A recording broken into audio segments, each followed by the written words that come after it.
बिस्मिल्लाहिर्रहमानिर्रहीम। अस्सलामुअलैकुम। हकीम शान अली हाजिर खिदमत है। आज हम बात करेंगे एक मशहूर जड़ी बूटी सना मक्की की, जिसका सदियों से रवायती तिब में इस्तेमाल किया जाता है।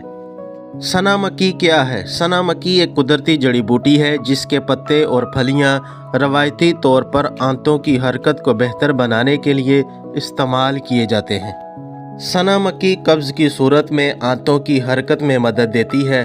सना मक्की पेट को साफ़ करने में मुआवन समझी जाती है।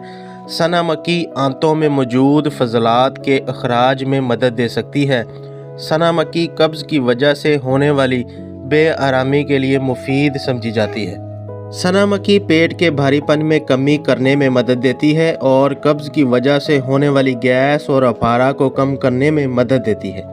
तिब में सना मक्की का मिजाज गर्म व खुश्क दर्जा दोम माना जाता है। सना मक्की का सफ़ूफ अमूमन 1 से 2 ग्राम इस्तेमाल किया जाता है। कुदरती जड़ी बूटियाँ इस्तेमाल करें और अपनी सेहत का कुदरती अंदाज में ख्याल रखें। मुलाकात होगी नेक्स्ट वीडियो में एक नई कुदरती जड़ी बूटी के फ़वाइद के साथ। तब तक के लिए अल्लाह निगहबान।